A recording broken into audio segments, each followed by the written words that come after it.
To thank everyone for coming along on this rainy Bangkok evening tonight. My name is Gary Lee and I'm the Mekong Program Manager at International Rivers, and I'll be moderating tonight's event.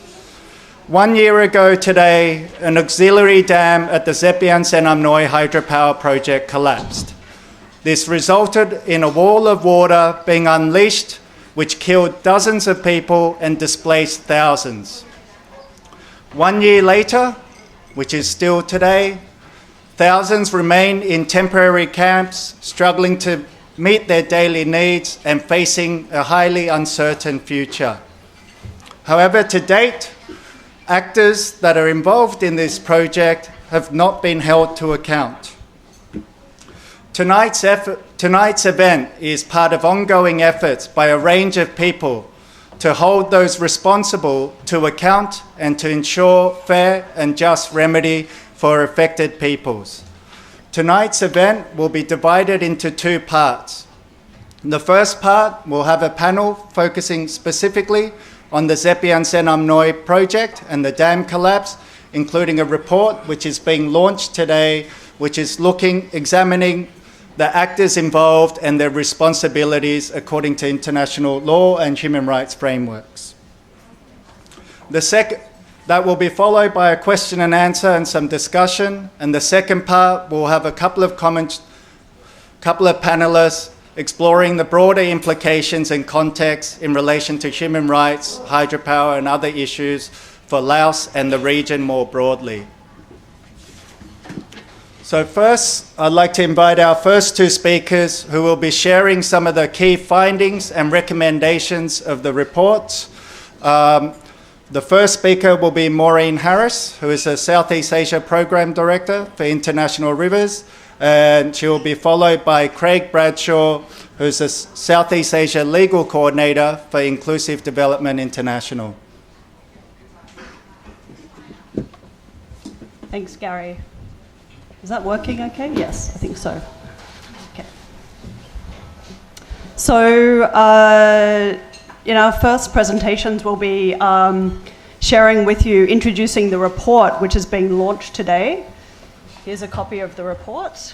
I think some of you might have been able to grab a copy at the front of the room as well. So this report is called Reckless Endangerment, Assessing Responsibility for the Xe Pian Xe Namnoy Dam Collapse.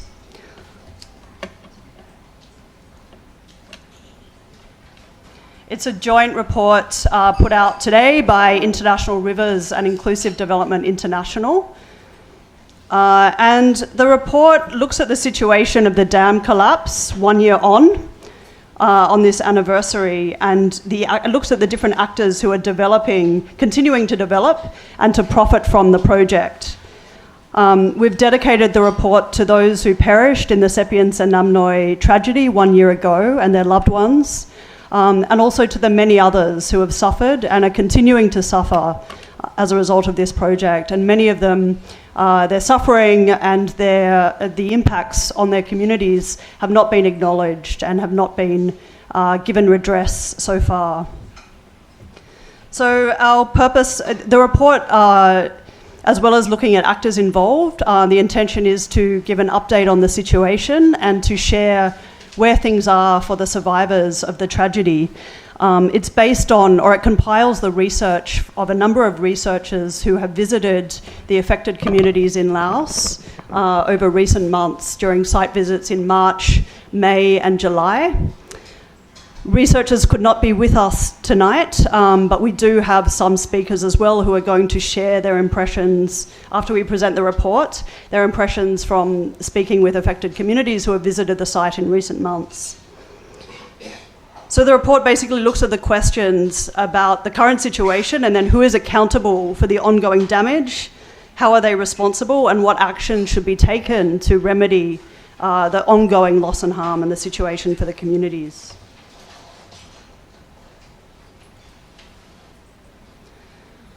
So I think the story of the dam collapse is well known.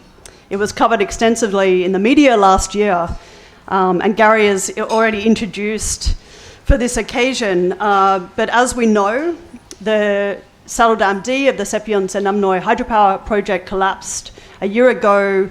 It unleashed millions of cubic meters of water downstream, causing a lot of damage and inundating entire villages.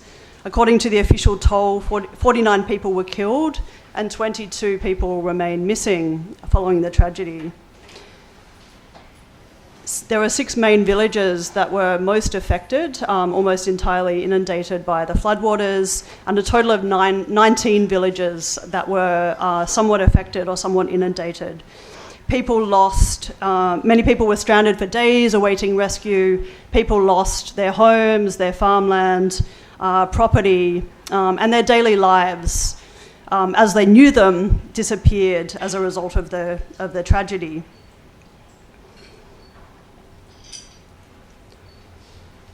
So when the dam collapse happened last year, the project was 90% complete. It was under construction, but it was 90% complete. And it's a hydropower project. It's actually more than a single dam. It's a trans-basin water diversion project, and it includes a large reservoir on the Xe Namnoy River, which was enclosed by 5 saddle dams, including the Saddle Dam D, which burst, causing the dam collapse. So immediately after the collapse, the construction was temporarily suspended on the project, but it resumed late last year. Even though there has been no official acknowledgement of the causes of the collapse or accountability for the causes of the collapse. The construction continues and it's expected to be completed later this year.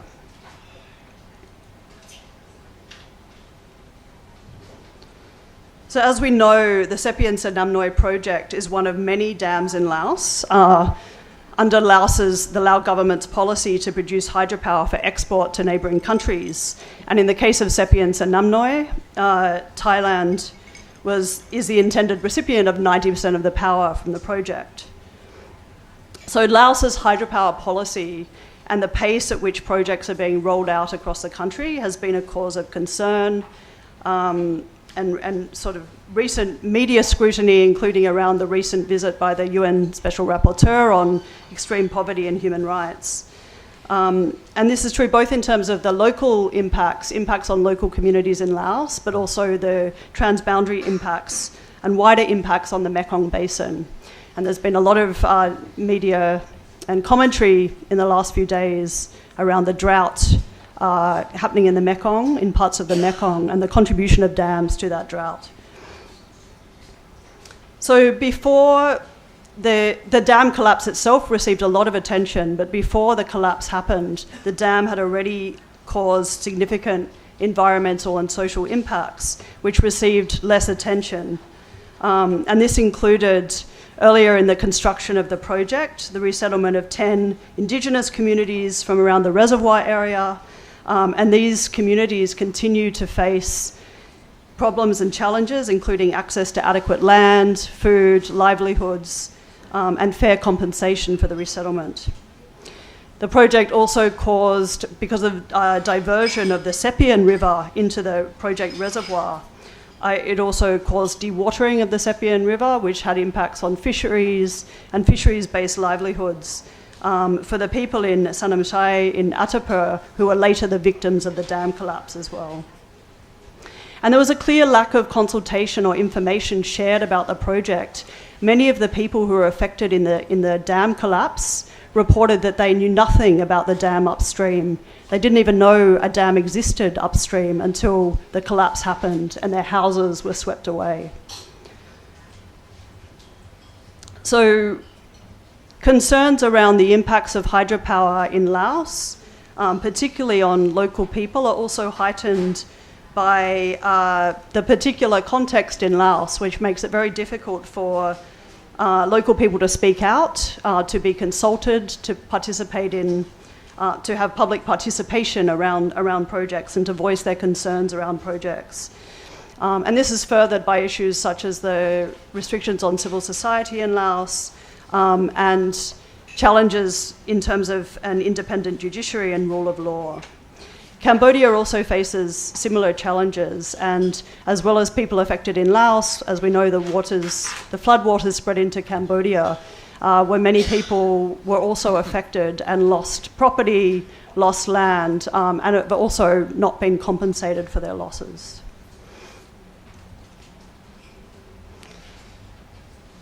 So what is the situation for people 1 year on, according to our research? So there's around 5,000 people from the 6 hardest hit villages that were completely inundated, who are remaining in temporary camps. The resettlement sites are reportedly being developed which will have new housing and residential land, but not farmland allocated. But people have been told this could take 4 to 5 years. So they may be faced with remaining in these camps for up to 4 to 5 years.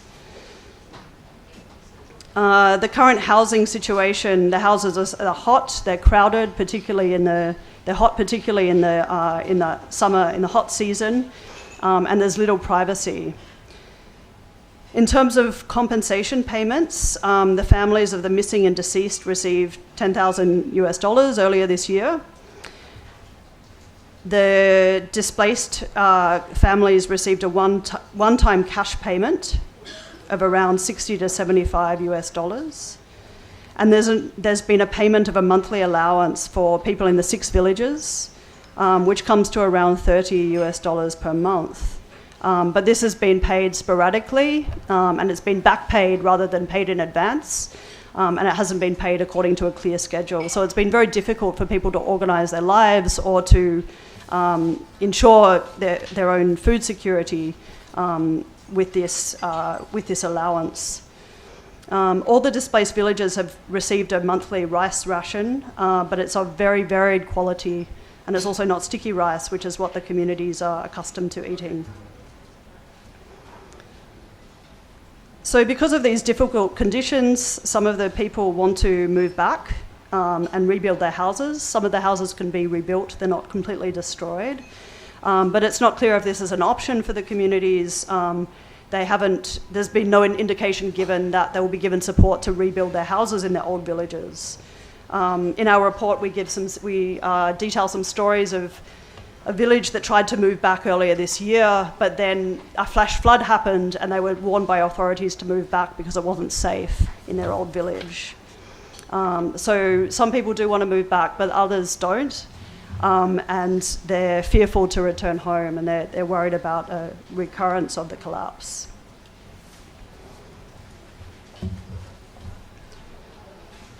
So in terms of land is a major issue because new farmland hasn't been provided, and much of the land in the old villages is damaged and remains covered by debris and the silt from the dam collapse, and it can't be used. There's concerns around food security. Reports are that the rice rations will be phased out later this year, and very unclear how people will maintain food security when this happens. There's also been some have been reported in the media around land given as compensation for people to use, but instead being granted to foreign companies, including a Chinese and Vietnamese company, and then the communities are expected to work for the companies rather than farm the land themselves. There's also recent reports around offers of compensation, including today, but the communities report, for the most part, that these offers of compensation are too low. They don't properly account for the real value of what's been lost in terms of the property, but also the lost livelihoods as a result of losing that property. So there's differences amongst the communities. Some have refused to accept the compensation. So in the report, we also outline what's known in terms of who is at fault. There is growing evidence, basically, from different quarters that suggests that the lead developer, the Korean company SK Engineering Construction, may have caused the collapse by their actions and inactions. The Laos government, shortly after the collapse, established a national investigation committee, and they have been supported by an international expert panel, which includes representatives from the International Commission on Large Dams, ICOLD. Recently, the IEP released findings or shared findings with the Lao government, although these findings have not been officially released, have not been released to the public. But the Lao government has made a statement saying that according to the IEP findings, the cause of the dam was not force majeure, so it was not natural causes. These findings have been rejected by SK Engineering, but they are yet to offer an alternative explanation for the dam collapse. In line with the findings of the IEP, which put the cause down to the conditions of the soil around the Saddle Dam, an independent researcher has also released findings indicating that the dam was built on a sinkhole. And last year as well, documents obtained by a Korean lawmaker also indicated that design changes to the saddle dams, including lowered height and changes to the materials for the purpose of cost cutting in construction, may have contributed to the dam collapse.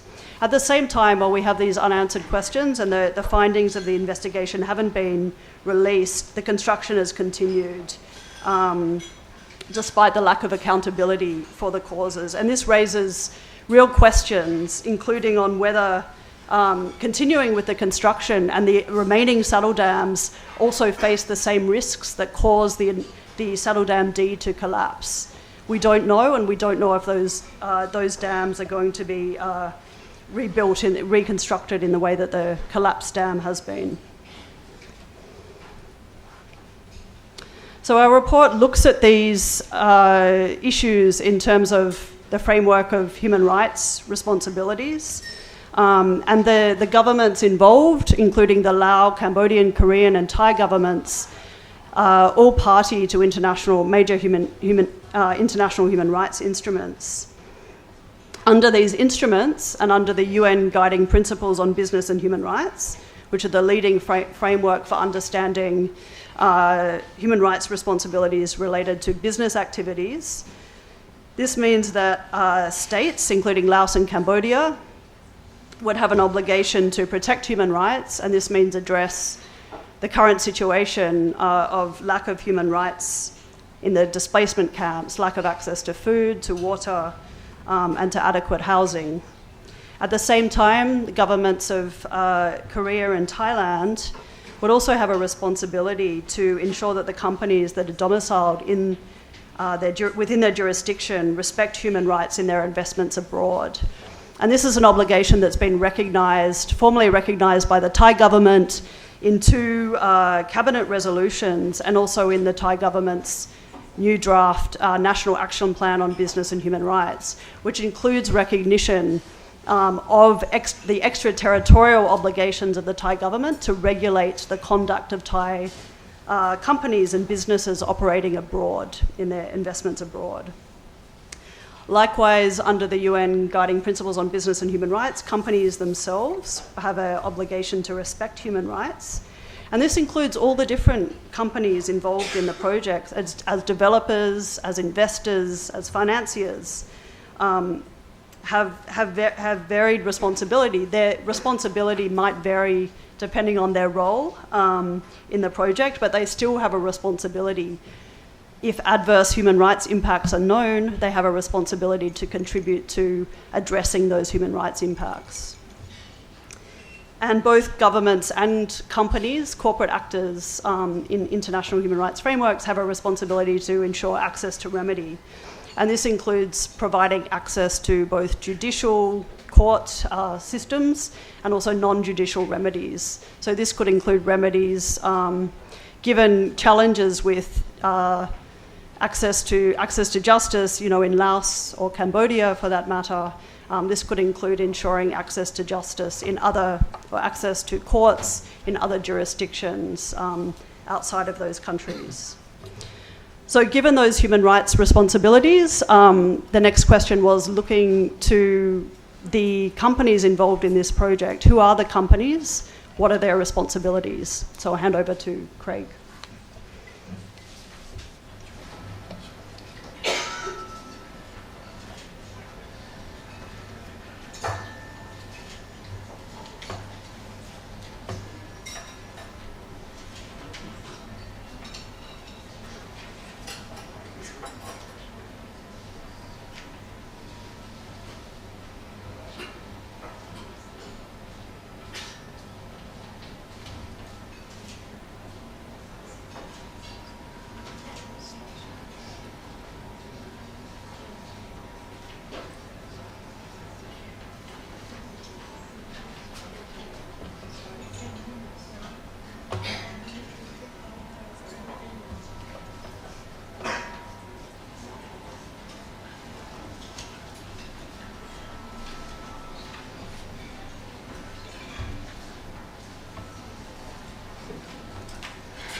Thank you, Maureen. As Gary said, I'm Craig. I'm from Inclusive Development International. We use the follow the money approach to the casework that we work on, and one of our contributions to this report was using the follow the money approach to identify the actors behind the dam and behind the disaster itself. We wanted to do this to find out who enabled this project and who was ultimately going to profit from it, because those are the actors who should be held accountable for it, and those are the actors that bear responsibility for ensuring that the thousands of victims in Laos and Cambodia all receive redress. So, moving on to the dam itself, what is it? As we discussed, it is a major hydropower complex in southern Laos. It's worth around 1.02 billion US dollars. Now, the project was funded through a combination of debt and equity financing. Our research found that there were major loans to the project consortium behind the dam, and there were also entities that owned equity stakes in the project itself. Now, 70% of the finance for this project came from a syndicated loan by 4 Thai banks worth around 714 million US dollars. The remaining 30% of the construction costs, worth around 306 million US dollars, were provided by the project consortium. Those are the 4 developer companies, each of which took an equity stake in what's called a special purpose vehicle. That's a company that was set up specifically for the construction and operation of the dam. In this case, the project company is the special purpose vehicle. It's called Xe Pian Xe Namnoy Power Company.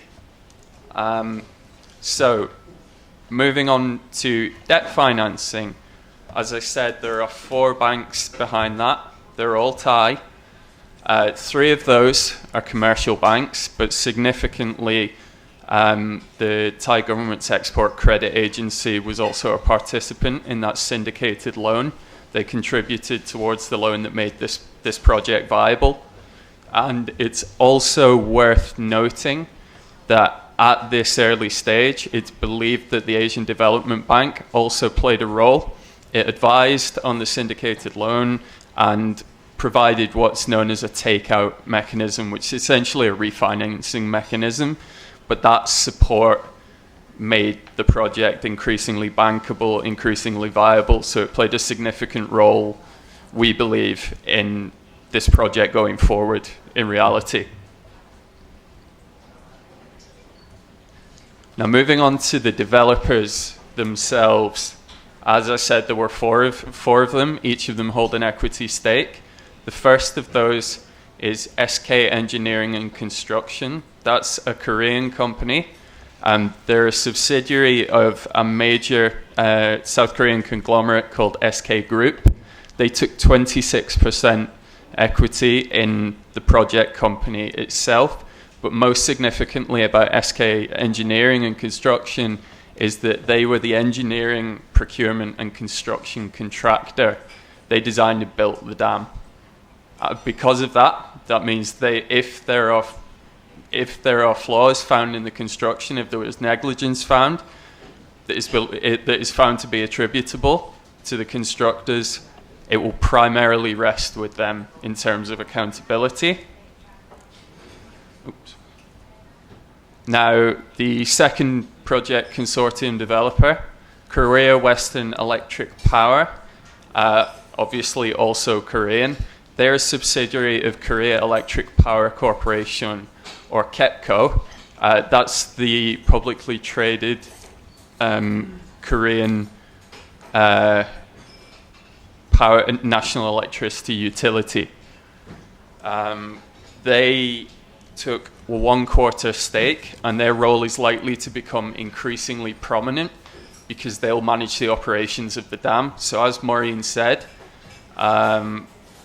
this dam is getting increasingly close to completion because construction wasn't significantly held up by the disaster. Once it's complete, they'll become more prominent because they will run it on a day-to-day basis. Now, the third name there is probably familiar to quite a lot of people in the room, Ratchaburi, a publicly traded Thai corporation. They also hold a very significant role as regards the construction of the dam, because they were meant to be supervising SK Engineering's construction. It's unclear to what extent they supervised construction prior to the dam break. But again, they hold a very strong role, close, that will be significant for attributing responsibility for the dam break if fault is found. And the final developer, Lao Holding State Enterprise, they take a 24% stake. We found that that's actually a fully owned entity, owned 100% by the Lao government. It's essentially a holding company that's used for equity investment in private infrastructure projects, and it allows the Lao government to invest in these projects. That takes a role as administrative supervisor for the overall project.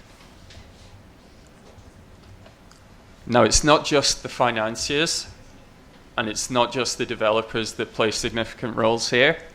Governments have also been closely linked to the dam and therefore the disaster. The first of these is the South Korean government.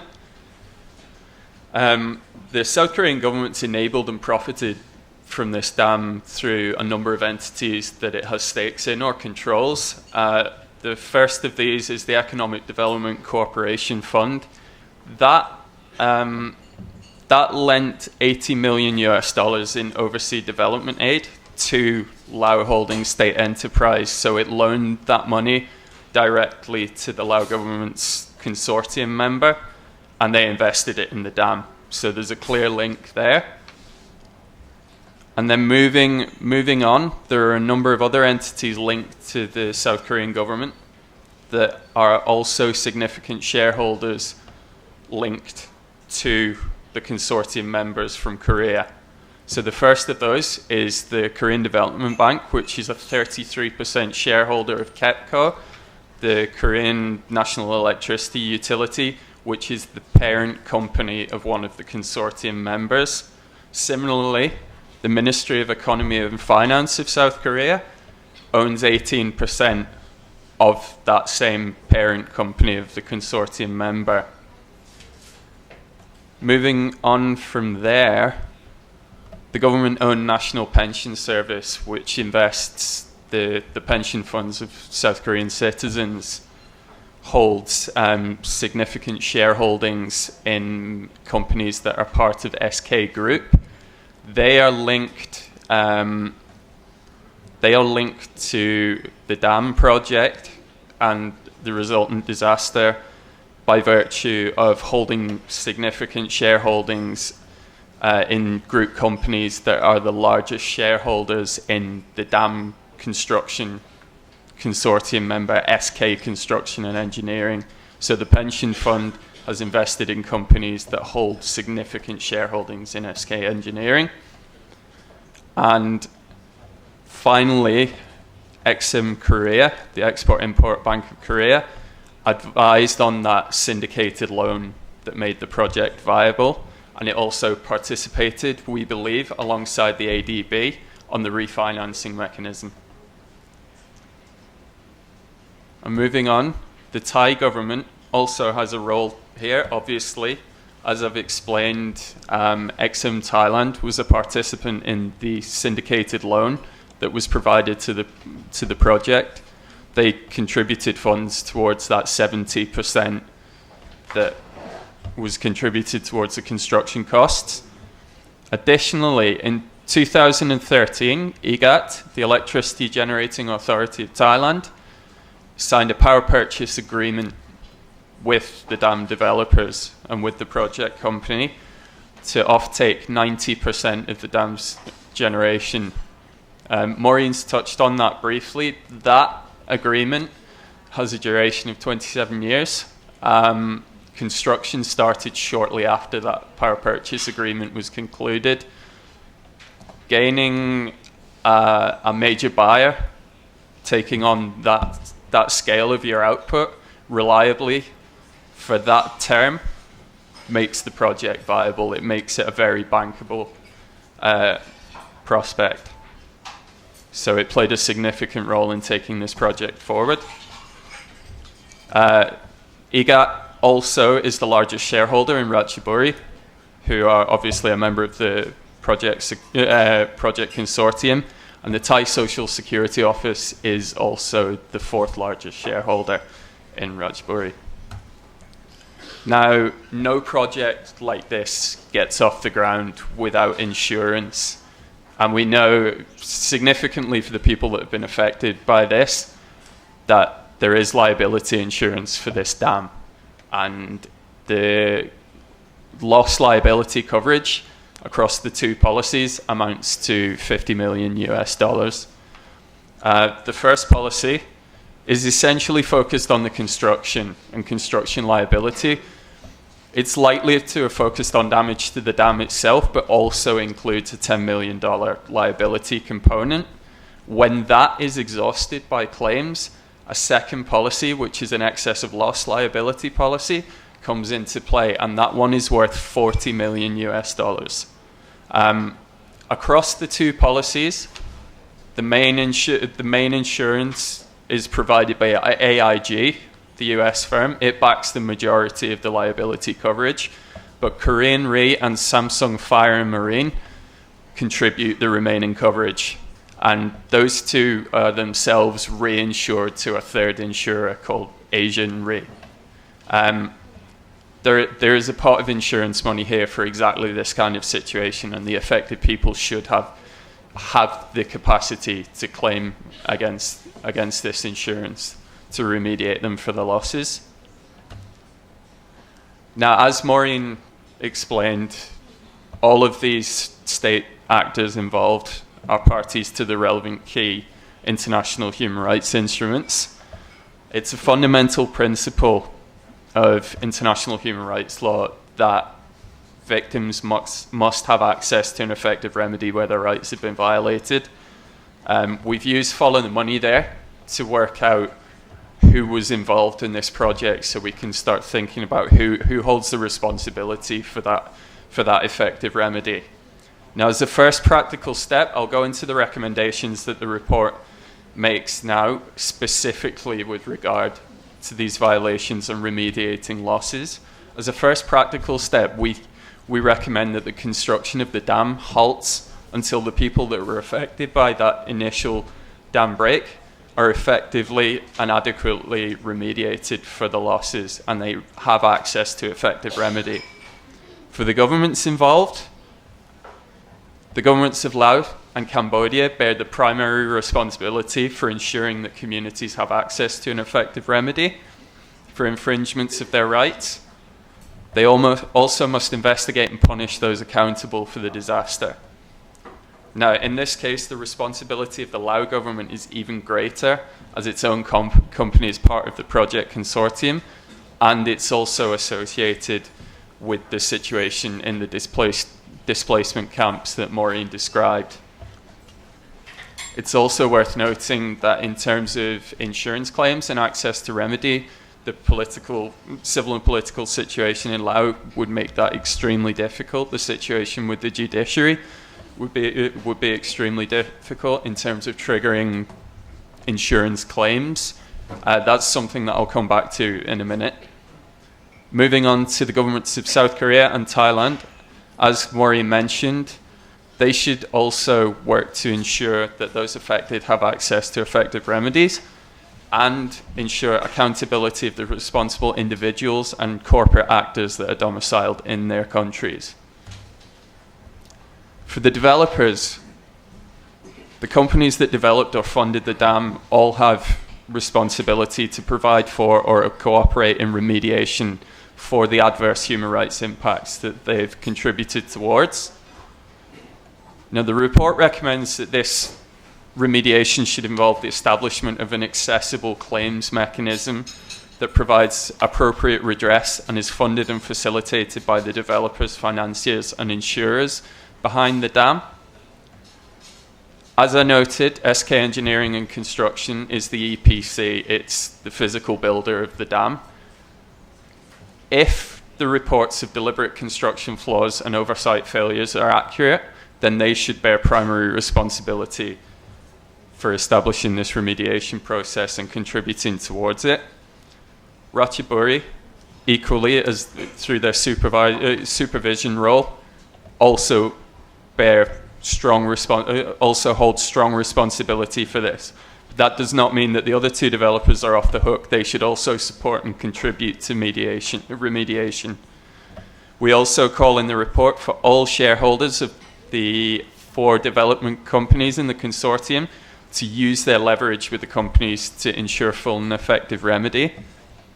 And with the insurers, as we know that these funds are available, as we know that these policies were taken out, we believe that those companies have a unique opportunity, but they also hold a responsibility to work with their clients, in this case, the dam developers, to ensure that there is an accessible mechanism for victims to file claims, especially given the difficulties with access to justice in Laos and the difficulties with a victim-led approach to claims in that particular context. And our final recommendation, and I'll stop after this one, is that the Asian Development Bank should fully disclose the role it played at the beginning of this project and how it contributed towards this project becoming viable. And I will just finish with a plug for a new website that has been set up specifically for this report, xpxnaccountability.net. Everything that we've discussed here is on that website. The report is on that website, so you can browse that at your leisure and find out more information about what we've just discussed here. Thank you.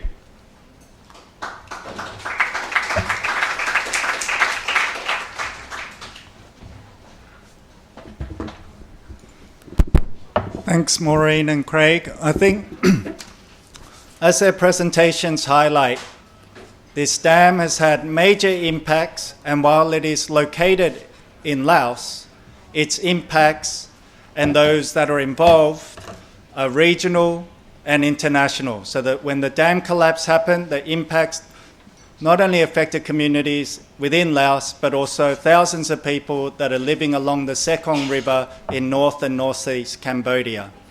At the same time, you've got, as Craig highlighted, range of developers and financiers, but these aren't just the private sector. There are strong government links through government agencies, as well as their shareholdings in some of these private companies. And the governments, as well as the companies, have made various commitments to international human rights frameworks and instruments, and thereby should put those commitments into practice in ensuring that there is an effective remedy for those that have been impacted. Now we're going to invite Yuka from Mekong Watch, who is going to introduce and show a short video clip which has documented some of the damages and issues in the affected area, and so you can see some of the images in southern Laos following the dam collapse. Thank you, Gary. I took this video and photos on December last year. But the situation of the ground not changed much, I think. And also, it's a bit strange if I said when I visited affected area, I could get permission from Lao official. If you compare with Maureen's explanation, you may be confusing. During my visit, I could talk with people freely, and people talk very talkative about their situation. But after I came back from Laos, some source in Laos said to me, political situation already changed. So that's why I didn't disclose my information and videos until June. So, but because source said if I open the information, people I interviewed might be affected, and also so I have to do some self censorship by myself, and yeah, that's kind of a situation often happen in Laos. That's why we are working in outside like that, like this. So anyway, we have not any representative from affected people. So I hope this video can help you to image the situation on ground. And also, I hope Thai civil society has more space than Lao people working to talk more about this issue, and please work on this issue too. Thank you. Video is only 3 minutes.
รับบ้านบ่ยากมีแต่ว่าขอให้ทางขันเทิงเฮ็ดเขื่อนให้มีน้ำใจรับผิดชอบต่อประชาชนแล้วก็เขื่อนสิแตกก็แจ้งการประชาชนให้มีความรับผิดชอบอันนี้เขื่อนสิแตกแล้วก็บ่เสนอต่อประชาชนบ่ฮู้หยังแหละมันมีการกระทบเสียหาย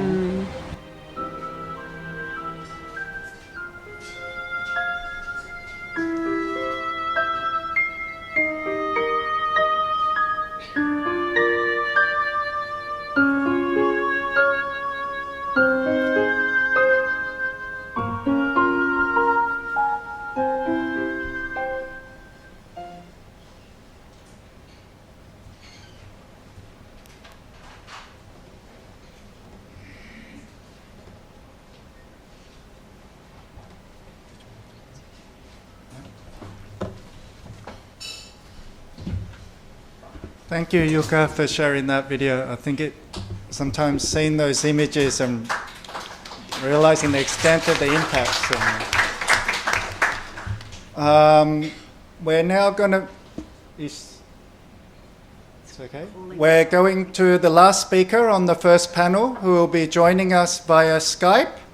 Her name is Ji Yong Yun, and she is a member of the Korean Civil Society Task Force on the Xe Pian Xe Namnoy dam collapse, which was established in response to the dam collapse, given the significant role of Korean companies and government that helped enable this project through development financing and being major shareholders in the company.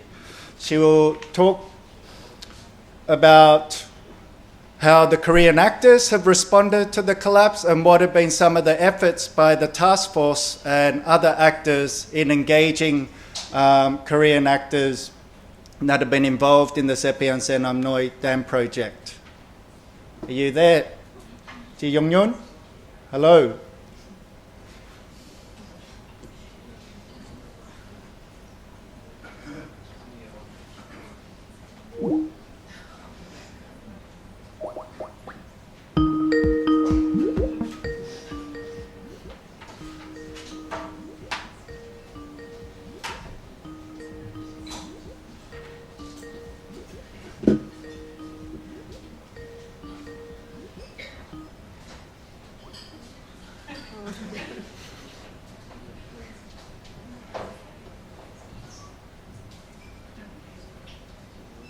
No?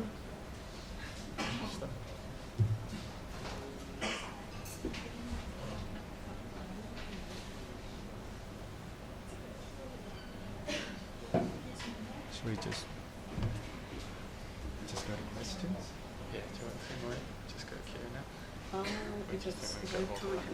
Just be patient, we'll give it a minute. While we're waiting, part of the reason also is to also mark the 1-year anniversary. The Korean Task Force this morning, earlier today, in Korea, organised a press conference and an action in front of the SK building.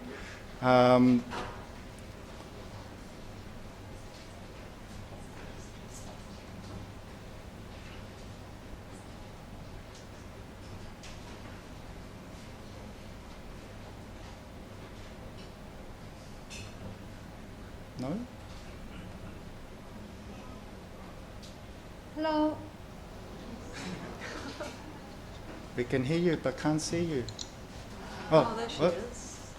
Hello. Hello.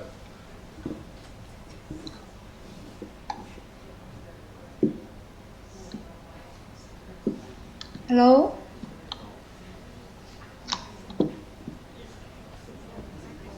Yes, we can hear you.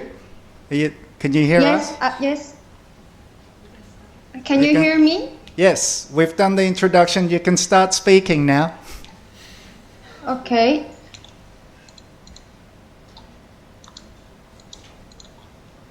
Okay. Hello. My name is Jiyoung from Korean Civil Society Task Force team on Xe Pian Xe Namnoy dam collapse occasion.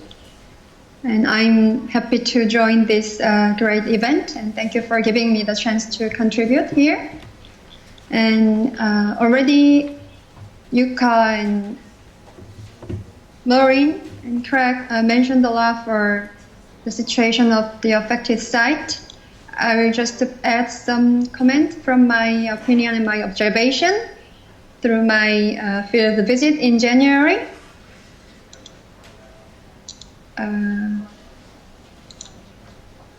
Is it okay for you to hear my speaking? Yes. Yes, we can I- hear you. Okay, sorry. I hear some noise and it's not clear sound for me.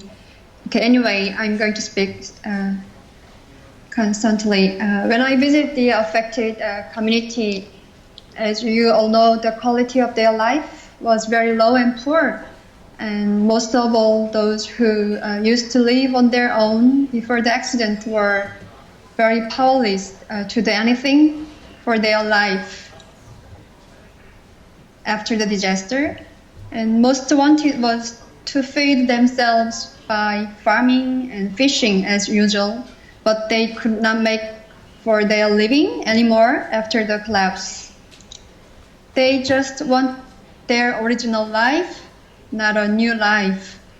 And they had a little knowledge of the cause of the accident or the subsequent process, and expressed the frustration over the reality that information has not been transparently shared so far for them.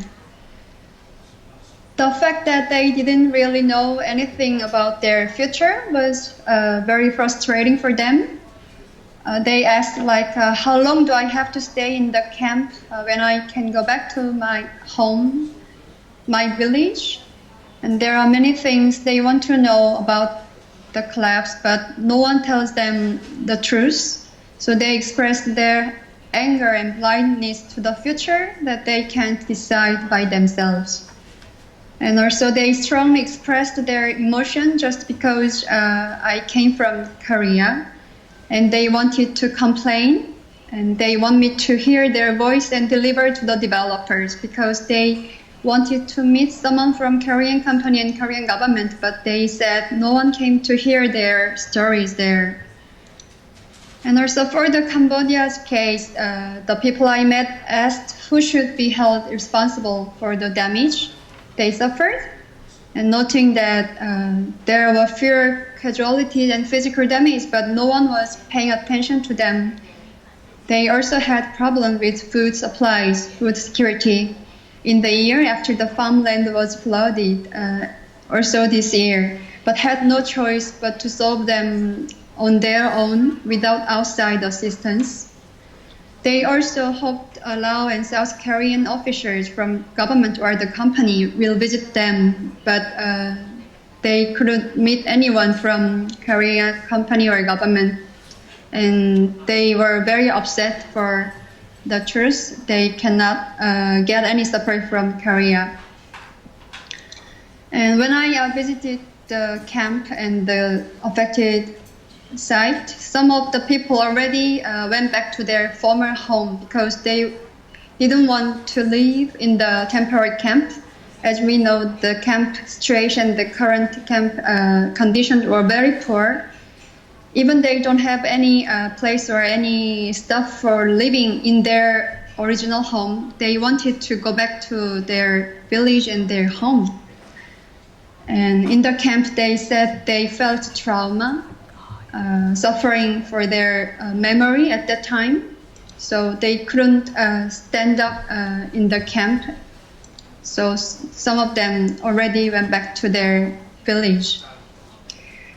For the Korean stakeholders' response to the tragedy so far, the Korean government and company have responded very passively. In the case of SK ENC, Engineering Construction, they worried a lot that their corporate brand value failed, but they have not actively explained or gave us any detail about the cause of the accident or the result of their investigation. SK Group, in my opinion, they appears to want the Korean media to handle this issue very quietly so as not to be actively interested in it. The Korean government had also not actively responded to the incident so far. Just shortly after the accident, they offered some support through official aid, but they didn't show any official position about the cause of the collapse or regarding the position of SK Engineering Construction's response. But they just did support for in terms of humanitarian assistance after the collapse. We can share, if we want, the detail of the amount they offered from SKENC and Korean government. Now the Korean government is preparing for kind of ODA project for the affected site in the sector of education and health care. It will be carried out soon in cooperation with KOICA, which is the Korean government aid agency, and also Korea Foundation for International Healthcare. I'm not sure the project will be really helpful for the victims at the end, but anyway, the affected community should have more support from Korean government, I think. And SKENC and the South Korean government had maintained that they could not agree, and not the Korean government, they silent, but the SKENC didn't accept the result of the investigation result of Laos government investigation committee. They didn't agree, and they just requested a re-investigation because they think the result was not fair for them. So now they just still want the re-investigation by our government and by the IEP. And we, Korean Civil Society TF team, filed a complaint to the Korean National Contact Point against SKENC and Korea Exim Bank, Korea Western Power for breaching the OECD guidelines for multinational enterprises by under the guideline of OECD. The complaint points out that the cause of the dam collapse was faulty design and construction according to the investigation by the Laos NIC. And they should minimize the damage by missing the opportunity to discharge overflow. And they should take appropriate measure after the collapse of the dam, such as announcement for evacuation. And they also should adopt the preventive safety measure on environmental risks required by the environmental impact assessment. And also Korean Action Bank was failed to guard the project in terms of the safeguard. So they should review their safeguard again, and they should implement due diligence on expected risk during management and consulting contract or financing process. But so far, we filed the complaint in June, but so far no response from the OECD NCP of Korea. And today, Korean Civil Society team had a press conference in front of the SK Group headquarters building, not in front of the SK ENC's building, because last year we did already once in front of the SK ENC's building, but they didn't respond to us, and it was very small space for public to pay attention, so we changed the place for public to keep more watching our voice and our request. Anyway, today we had many media came to see and hear our voice, and we requested some point with other Mekong NGOs. Here we have IR International Livers and IDI and other NGO too. The point was stop construction of the Xe Pian Se Namnoy project and ensure the release of the findings of the investigation, and also restore the damaged areas, including affected areas close to the dam's reservoir, and provide the full compensation and restitution for the victims, as well as the people initially dispossessed by the project construction. And last one was take urgent steps to prevent the recurrence of this tragic disaster. And after the media conference, many media articles released, and we can share later. And we also delivered our joint statement to the SK Group and also to the chairman of SK Group. We hope the statement should be in the hand of the chairman, also the core member of the SK Group and SK ENC. And we also have some problem to access to the information about this occasion, and we are having difficulties to know. They don't provide transparent information to Korean civil society, even to Korean lawmaker. But we will try we will make an effort to get to the truth.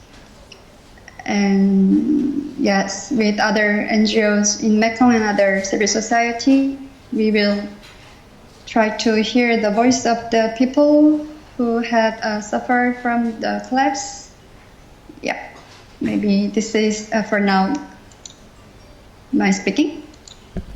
Thank you, Jin Yong, for highlighting some of the actions that the Korean Civil Society Task Force is taking with Korean actors to hold them to account, and some of the challenges that are being faced despite commitments by governments and companies around transparency, getting access to the investigation or alternative explanations of the cause, according to SK, which is still not forthcoming.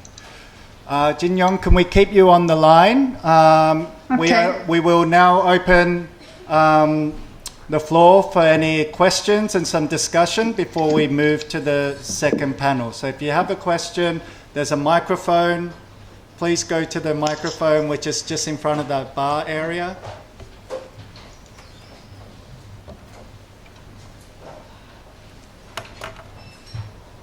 And if you can also share who you're directing your question to, that would be great.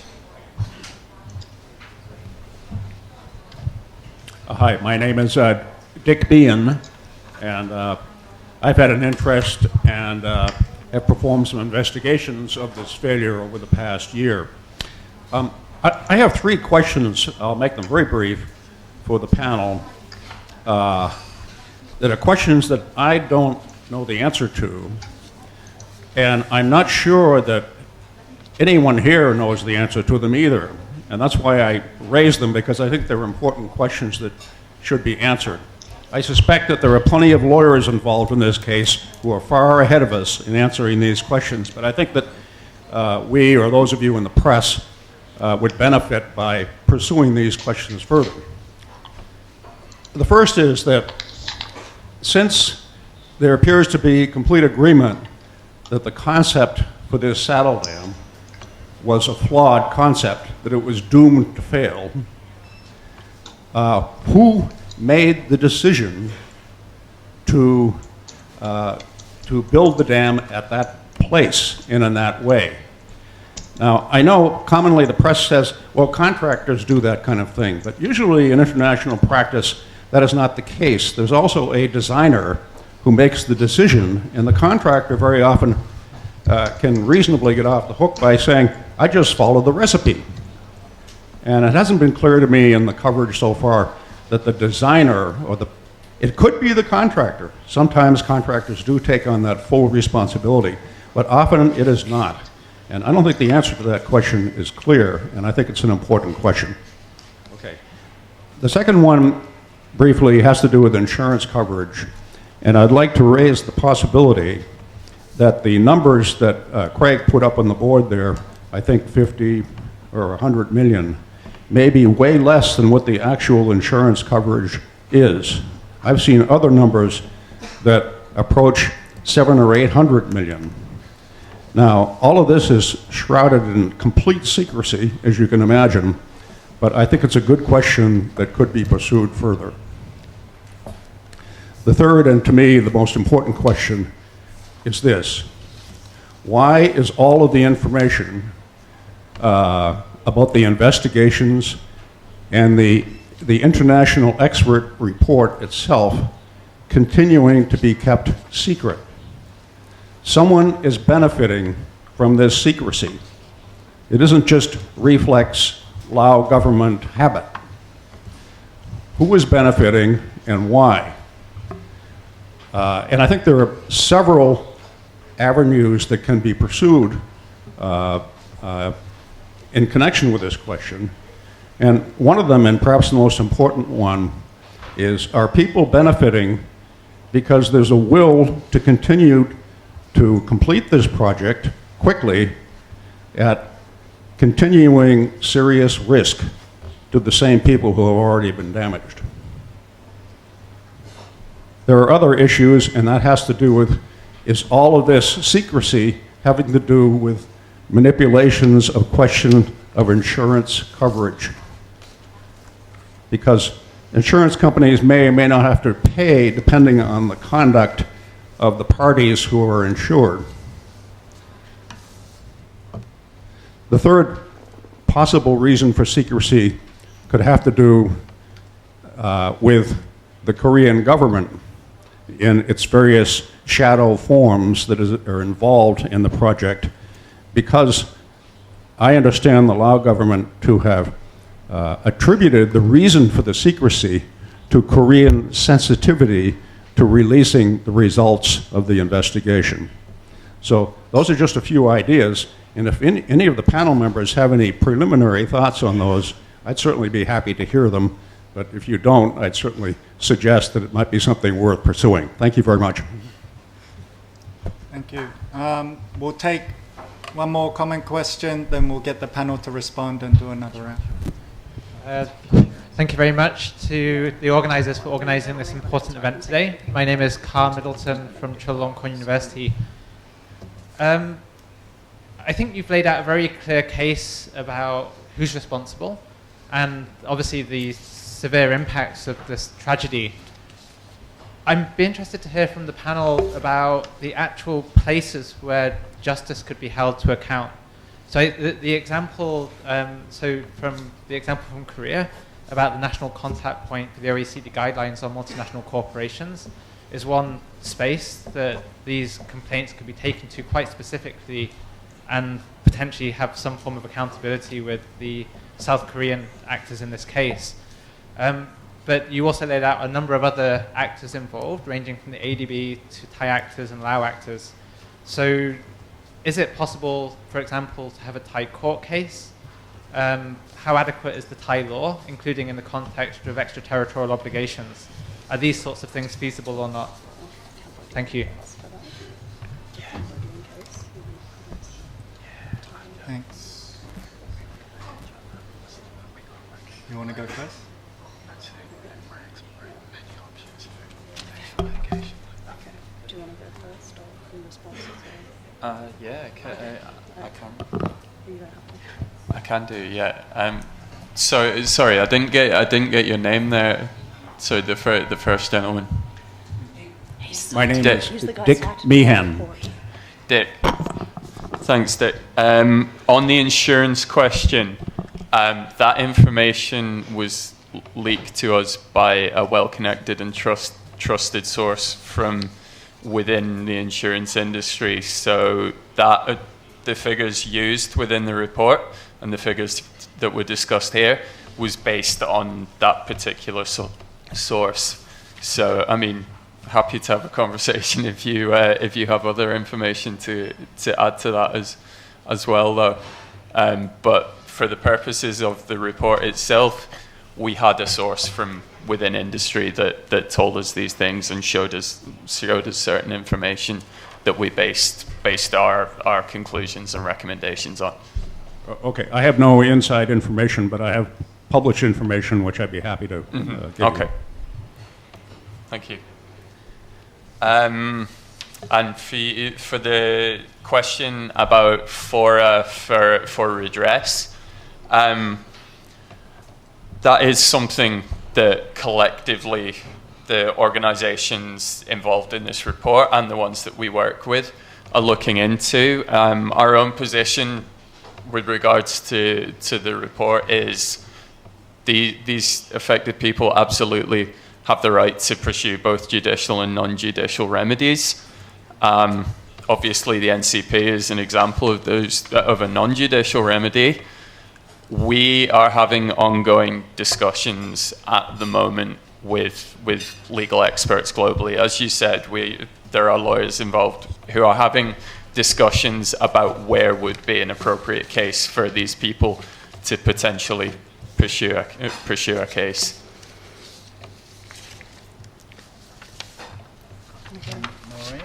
Yeah. Thank you very much for the questions. 3 really good, solid questions, and important questions, I think, for us to continue to explore. In terms of the responsibility, which actor is responsible for the decision to design and to construct the dam as it was constructed, leading to the risks? I think this is a really important question. We are, in the course of our the research for our report, we've been looking into the roles of the different actors involved and trying to understand the responsibilities. So we don't necessarily have, we don't have an answer right now, I guess, in terms of who made that decision. But I think, as you say, the contractors are not necessarily the ones who are taking that decision. There's also Ratchaburi as construction supervisor and other entities that were involved. So it needs further exploration to understand more about how the decision was taken and when it was taken and by which actors. And also when, at which points in the decision-making process should this information about the risks involved at building at this site, should this information have been turned up and should have factored into the decision-making. So as you say, these are important questions for lawyers, for exploring the legal issues as we move forward. And in terms of the report being kept secret, as far as we know, in terms of the official explanation from the Lao government has been that they're negotiating with the Korean government about the release of the report and how it's released. But we don't know the precise reasons for this. So this is something to also try and further understand. And just on the question of exploring potential legal remedies, as Craig mentioned, we're working with lawyers to look at the different options, but we think there is potential on its face for legal claims, potentially in the Korean courts, or Thai courts could also be explored. But there are further considerations in terms of pursuing legal options, which would amount to complex, transnational litigation potentially, and needs to be explored further with the communities about, them taking the decision to pursue something like that, and whether that's the best way to secure the outcomes that they need in terms of compensation and rebuilding their livelihoods. So legal options, yes, need to be looked at, but also within the context that we're looking at and explored together with affected communities. Jiyoung, did you want to respond to either the question on potential places or avenues within Korea where actors can be held to account, or as well as the question around secrecy of information and lack of transparency? What may be the role of Korean government or companies in preventing information being getting out? Did you hear? Sorry, I couldn't catch what you said. So would you like to comment on the questions that were raised? One was in relation to avenues where remedy can be sought. You already mentioned the complaint filed against the national contact point in Korea using the OECD guidelines. The second question is what role, if any, the Korean government and or companies involved have played in preventing information getting out about the dam collapse. Did we just lose you? I'm so sorry. It's very noisy. I couldn't understand what you're saying, and I couldn't catch the question below the floor. Should we just move on? I don't know why. The quality of the internet connection is very low, very poor. Should I talk? I'm not sure what I'm saying is... Okay, we'll type you the questions, but in the meantime, are there any more people with questions? Please go to the mic over there and we'll get back to Jiyoung a bit later. And this will be last round. We'll take a few more because we do have a couple more panelists to share on the broader context, and there'll be time for more questions afterwards. Hello, Yes. Apichai, Independent Development Specialist. Last year when this incident broke out, I think I was at the Chulalongkorn University seminar where some of the Chulalongkorn engineers were talking about the possible causes of the collapse then. One of the engineers was saying that, the thing is the soil or whatever, that's the embankment that collapsed. And even the surrounding, reservoir, which is, covered with the soil. Originally, this had already been inundated, right? So usually, this is a little bit onto the technical soil physics side. It sort of absorbs the water, and stabilizes it. And all of a sudden, you have this collapse. And so now, immediately after that, the water is all gone, right? The sun comes out, and then it dries. And he said, this is according to him, that this actually deforms everything. So in his view, the whole structure surrounding whatever remaining reservoir is subject to risk. Okay, I don't know whether there's been any independent confirmation of such risk or not. Whether the whole, even now that as I understand that it's still going ahead, right? So are we going to expect more disasters to come? That's a very important question too, okay? Has there been any engineering, a sort of a determination whether this is still risk-free or not? Or what remedies need to be made, okay? And then the second thing is, I thought about, after the incident, the SK or somebody on the Korean side was promising millions of dollars of compensation. But I don't know what happened after that. Is this the result? No, this is what the Laotian government has given out. It's basically coming from the Korean, and that's all. Or is there other, yet to be, addressed? Okay. So I think those two questions. Thank you. So, Suk, just wonder if you have a Thai staff member, or you could connect with perhaps a credible, influential Thai figure, for example, former senator or someone. So, and let them join your team and escalate this issue. Perhaps you could set up a meeting with the Minister of Energy in Thailand and develop this as a case to request if they could use it as a case study to reconsider a Thai investment plan. The Thai energy investment plan, especially in the neighboring countries. Thanks.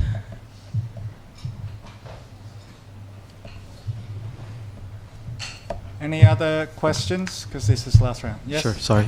So these international human rights laws, who can enforce them? And do we really expect the Lao government to take to task these multinational companies which are probably paying the Lao government? And what can we expect from the Lao government to pay these people that have been displaced?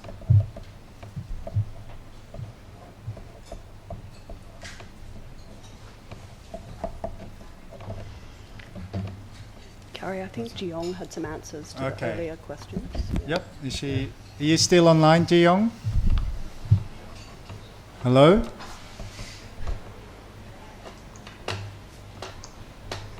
Jiong?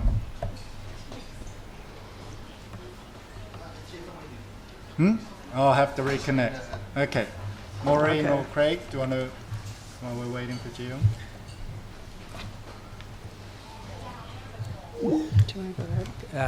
Hello, sorry, Jim Pollard from the FCC.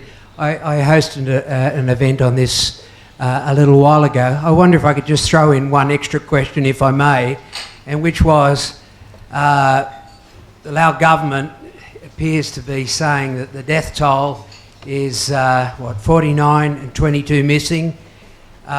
We had people on a panel here October last year saying they believe at least 800 people died, and I've since heard from other sources that the death toll could have been over 1,000.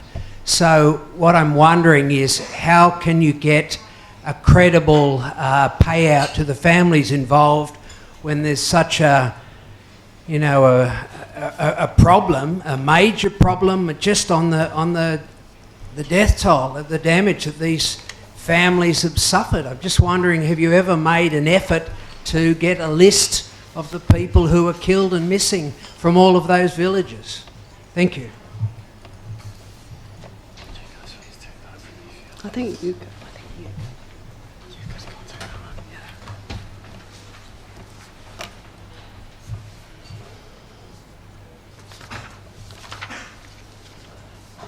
want to go first?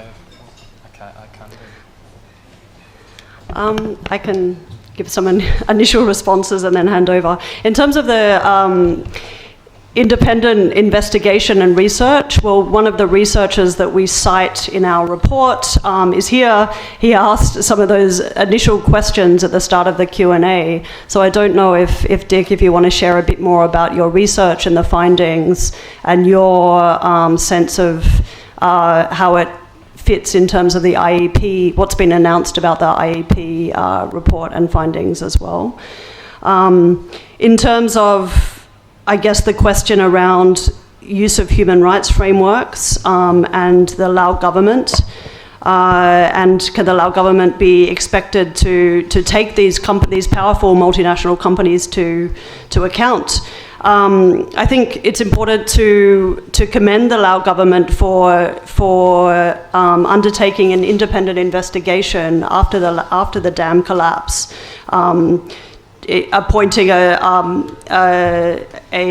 interministerial committee in Laos, but also appointing international experts as well. So this was an important step, and I think there needs to be recognition of this step, and that's part of the reason is that we're trying to put the spotlight on the other actors, including the Korean governments and the Thai governments, to uphold their responsibilities as well in terms of their companies and investments in Laos, and to put the spotlight, I guess, on their role as well as their own commitments to these human rights frameworks. Maybe Jiyoung also can share a bit more about perspectives on that from Korea. The Thai government has made commitments, public commitments, and taken some steps towards recognising the need to regulate Thai companies in their outbound investments. So this is an important case, I think, for the Thai government and agencies involved to learn from and to see how they can respond in a way that addresses the need for Thailand to incorporate extraterritorial responsibilities. So international human rights frameworks, there are not specific remedial mechanisms, but they can be applied in court cases as commitments, legal commitments that have been undertaken by governments, and they have been done so. International human rights frameworks have been applied in certain cases in the region that look at these issues, including, for example, the lawsuit on the Xayaburi Dam, which looked at both Thailand's domestic laws but also international human rights or international commitments under international legal frameworks that Thai courts are also bound by. So yeah, there's further legal questions that can be explored, and international human rights law is one way of looking at the responsibilities from a legal perspective. If I can just briefly add to that as well, Maureen, a lot of the questions that we're getting here relate to lack of information, for want of a better phrase. The information that's hazy, information that may or may not be deliberately being kept secret. Accountability and the responsibility to investigate and hold actors accountable. That this freedom of information is a critical element of the states involved discharging their international obligations under human rights law and taking the steps that they need to. So that information becoming public, there being credible, public, transparent investigations into those actors involved, and those kind of questions being answered are vital to upholding the human rights commitments that these states hold as well. I think.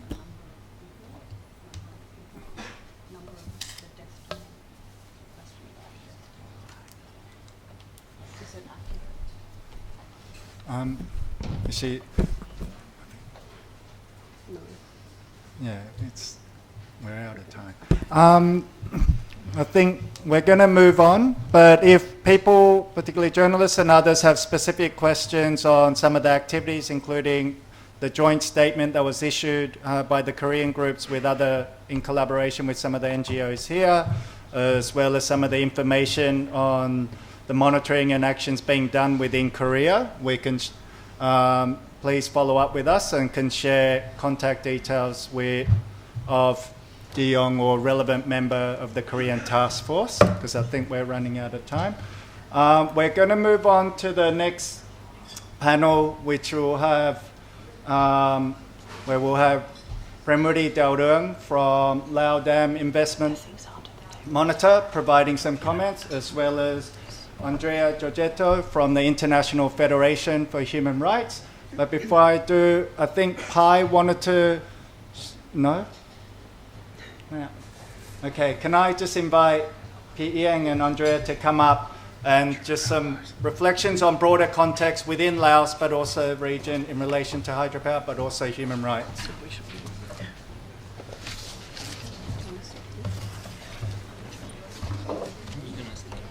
We have the name things. I think you first. Good evening. Good evening. My name is Andrea Giorgetta. I'm the Asia Desk Director for FIDH, International Federation for Human Rights. Thank you, Gary, and International Rivers for giving me the opportunity to speak tonight. This feels a little bit like extra time, so buy two, get two free. And so I'll try to be brief. I think one thing that struck me a year ago when the news broke of the dam collapse, and in the hours, days, and weeks after the disaster, were the similarities that this tragedy had with something else that I worked on 10 years earlier in Myanmar, Cyclone Nargis, which was that time a natural disaster who hit the Irrawaddy Delta in Myanmar in early May 2008. And I think it's important to recall, I'll do it very briefly if I may, some of the similarities and some of the additional elements that perhaps the report didn't really touch upon in detail, but are important to complete the picture of the situation in which this preventable man-made disaster unfolded in Laos. First of all, there was no adequate warning to affected communities, and we know that the government knew that there was a problem and the damage to the dam had been reported the day before, but the authorities failed to provide adequate warning to the villagers downstream and to order the evacuation of those villages. In many cases, as the testimonies in the report show, there was no warning whatsoever given to villagers.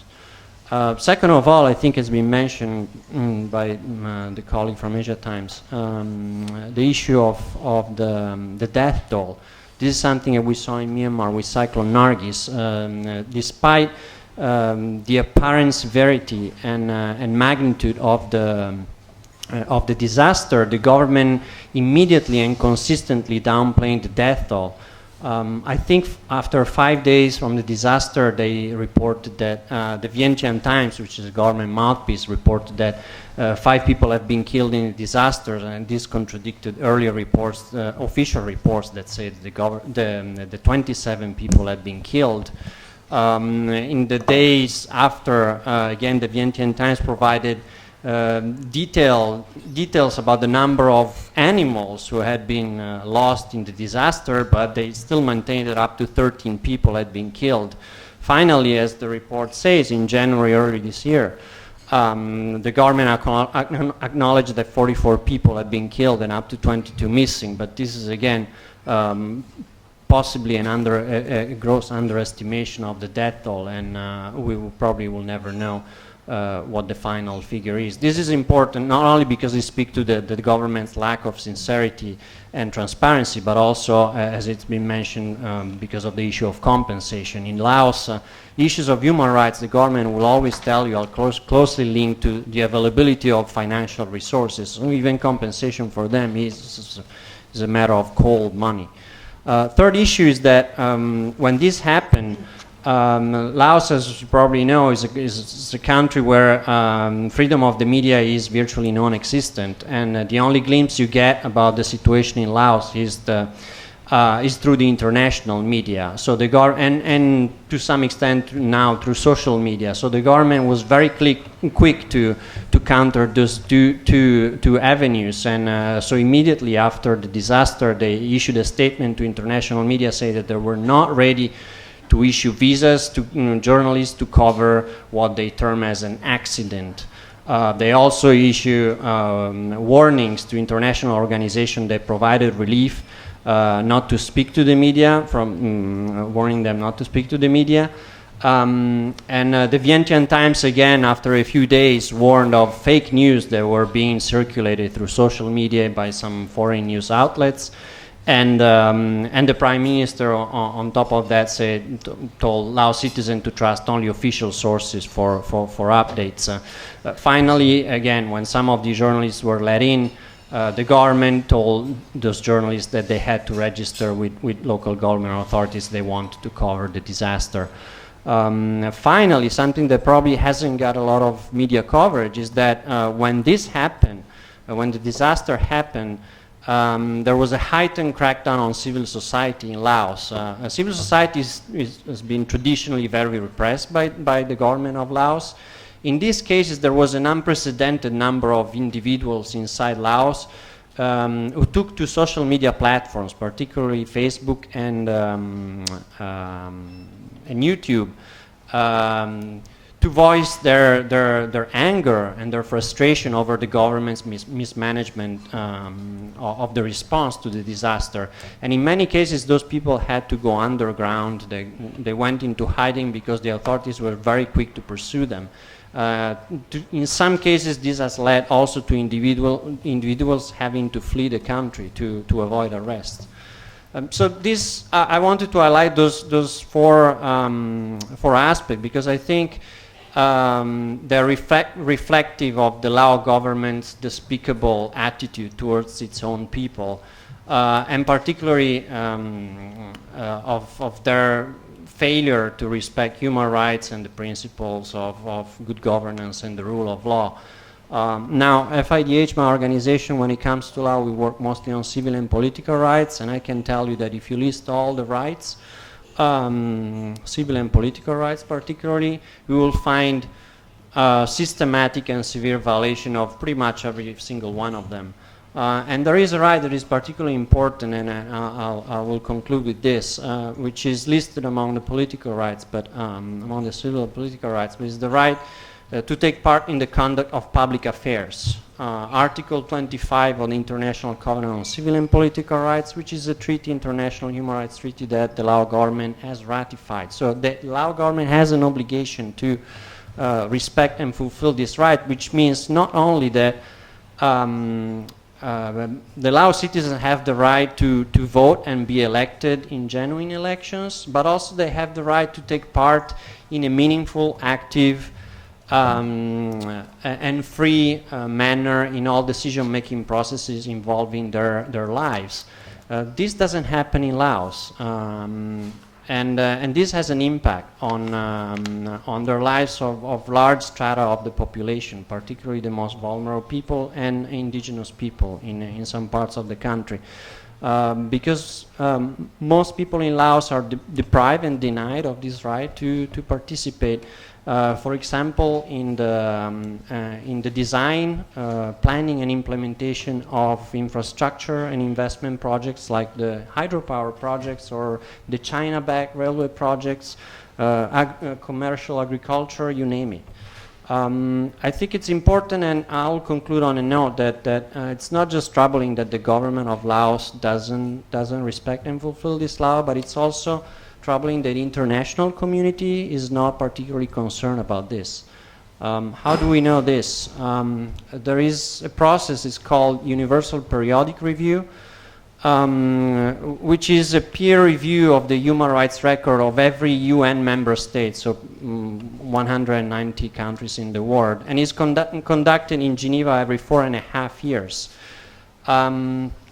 it relies on recommendation that every UN member states can make to the state under review, in this case Laos. Laos already underwent 2 cycles of the UPR and received a combined total of 303 recommendations on all human rights issues. And on the issue of the right to take part in the conduct of public affairs, including elections, the right to vote and be elected in election, there were only 2 recommendations. Those recommendations were made in 2010, almost 10 years ago. And in fact, the Lao government accepted those recommendations. Obviously, it hasn't implemented those recommendations. But so to conclude, we hope that this will change and the international community, and particularly the Lao government, so-called development partners, will raise this issue in their interaction with the government and will use the Universal Periodic Review of Laos. The 3rd cycle is upcoming in January 2020. So in Geneva, there will be the 3rd cycle of this review, and so we'll see hopefully more recommendations that touch upon this issue. Thank you, Andrea, for highlighting the context within Laos. As he points out, the broader context, particularly with respect to civil and political rights, is clearly linked to some of the issues and the challenges that we heard from the panelists earlier in relation to Xe Pian Xe Namnoy, including lack of access to information, but that when you don't have a free press, independent civil society, and where the right to participate in public affairs is not being respected, this makes the environment a lot more challenging when a disaster like this happens. I'd like to now invite Kun Remediation to share some thoughts on some of the work that she's been doing in relation to Laos and hydropower. My comment will just continue from what Andre just said. In relate directly to the first one, I only have a few points here. The first one came from our observation, right? I mean, when the Xe Pian Xe Namnoy collapsed, one of our first proposal or the hope was that Laos might be able to make use of Xe Pian Xe Namnoy case in order to turn the direction of the plan to become the battery of Asia, right? I mean, to review their plan. But after 1 year passed, I think we recognize that probably that proposal that we have was a little bit, is some kind of a nonsense proposal, right?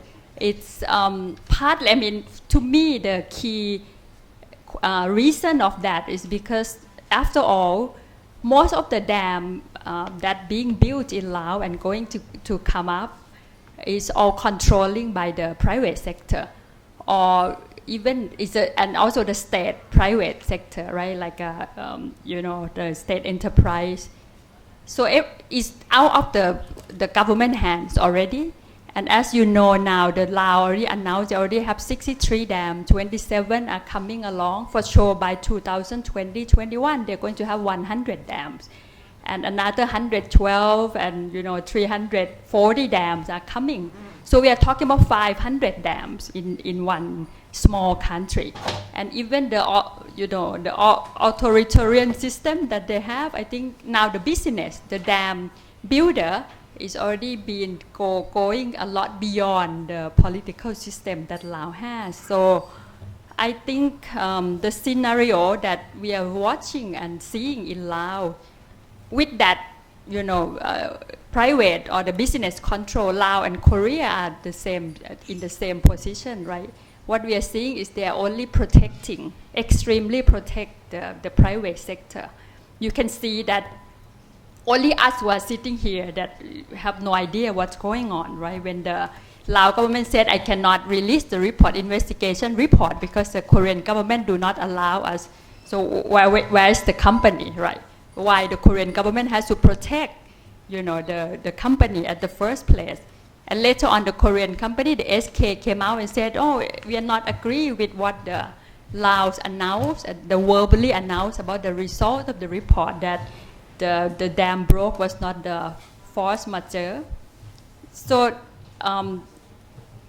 later on, after the Xe Pian Xe Namnoy dam collapsed, also the incident of the huge amounts of water released from the dam in Laos, right, flood over the downstream of the dam. For example, the Nam Ngum Dam, and it's flood over the large area in Thailand, in northeastern Thailand. And the Lao government themselves came out to say that we are not going to be responsible for any flood from the Lao Dam downstream, because this is a force majeure, right?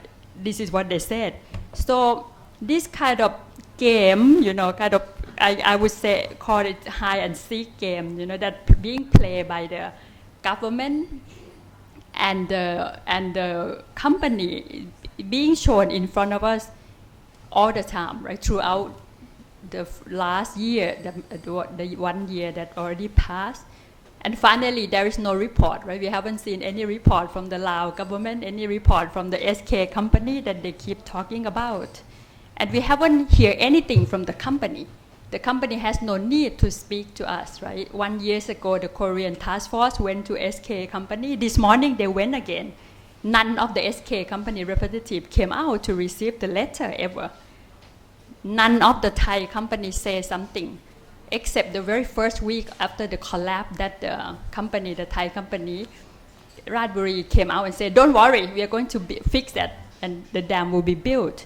So I think for this point, with the control of the business, I think it's very necessary that now our interests need to turn to the business. We spend lots of time trying to ask for the answer from the government. And the second point that I was thinking about was, everyone knows that we are now in a dam era, right? Now we are sitting here with the time that we really have the crisis of the Mekong, right? You have heard about the Mekong drought, and you have heard about, 2 cases, right? First thing about the impact from the China Dam. The second thing is the test of the Sayaburi Dam, the first dam on the lower Mekong mainstream. And it just happened now, and it's created a big drought. I think with the numbers of the dam that we already have in the Mekong, now we are discussing about the 5 billion cubic meters water that burst from the Xe Pian Se Namnoy kill people in Laos, and also, make many people in Cambodia lost. But now we also start talking about the 40 billion cubic meters of the water that released from only 6 dams, let's say about 6 dams upstream in China, which is one of them can be as big as 5,800 megawatt. So the thing that we are already now talking is that China already in completely control of the Mekong, and now on top of that we have Sayaburi Dam that just released their press yesterday that denied the responsibility of the Mekong drought completely. And at the same time, the Sayaburi Dam complained that we are the victim of the China Dam, right? This is what they said in their press release, that because the Chinese released too little water, so we cannot make electricity. And they asked the company and the Mekong River Commission and the Chinese government to help them. So this is what they are playing in front of us, right? So soon enough, between the dam, the lower Mekong and upper Mekong will make an agreement how they will use the Mekong River, but we will always put behind. And I think what the dam builder always miss, and they're going to miss further if we don't do anything more than this, is that they never take the problem that people are now facing as the one part of the cost or the risk of the dam, right? I mean, everyone knows that there is none of the study that really allocate beforehand how much the dam will cost the problem to the people. The risk is there, but most of the risk that you are seeing in the study of the dam is the risk for the company, for the dam builder, right? You cannot put too much risk or too much high cost of the risk in that proposal, because the financier, like the Thai bank, will not give you if your dam is too risky. Maybe it's very natural. And I think you can looking in a deeper level on the risk issue. Our friend focused on the Global South also released a report on the risk, the dam risk. I think this is a very important issue. But after all, saying all this, I would say that I don't believe that the 500 dam that the Laos government now proposed and 12 dam on the lower Mekong mainstream will happen. I think after this Sayaburi dam, Don Sahong dam coming up, and now Laos trying to push the Luang Prabang dam. I think maybe Mekong is finished by these 3 dam, plus the China dam. This is, to me, I think this is very possible scenario. Then to finish my talk, I think the question many people ask, what next then for us? I think I still insist the point that I always said in FCCT, that I don't think the victim of the dam is only the people in Xe Pian Se Namnoy or the Lao people or Cambodian people, but all of us. I think immediately when Xe Pian Se Namnoy collapsed, the price of the energy, electricity in the Thai people bill can be higher through the FT, what do you call the FT cost, right? The fuel adjustment charge at a given time, which the Thai authority, the EGAT, calculate from the price of the electricity they buy from our neighboring country, which they cannot control, which means that if something happens with the dam, make it delay, the price can be higher, and they put it into FT cost without telling us. So we are all the victim, and the dam issue is closer to us a lot more than what many people are thinking. So I think we have to urge the public already, ourselves, right? Many of the young people might be the shareholder of the dam company, but I think the more we develop, the more alternative we should get. And the hydropower dam for the Mekong is not the alternative, for sure. I think it's being so clear for now. Thank you. Thank you, PM, for highlighting a range of issues there. I think it really points to the question around when you talk about this game of hide and seek. It is putting that out there because it comes down to who is benefiting, whose interests are being served. So often with not only just in Laos but elsewhere in the region, when these projects have been planned, there's all this talk about how they will promote development, reduce poverty, provide cheap electricity. Yet when something goes wrong, whether it is with Xe Pian Se Namnoy or also a lot of media attention, as P. Ieng mentioned, with the Chinese dams in Sayaburi, they say, oh, it's not our fault, or no, we need more information, but we can't give you that yet. So I think, and it is also important that P. Ieng highlight, we are all involved in this. So a lot of this electricity is being sold to Thailand. There is a connection there. And the more people that are made aware and can take action, campaign and advocate on some of these key actors to hold them to account for the damages that they are causing, the more hope there will be for a better future. I'm conscious of the time, so I know we said we'd do a Q&A, but I'm going to propose that we wrap up now. And for those that do have follow-up questions, most of the panelists will be staying on a bit and you can follow up with them individually. So I'd like to thank you all for coming this evening, and the copies of the report and other information out at the desk, and please feel free to follow up with any of the panelists here after this session. Thank you very much.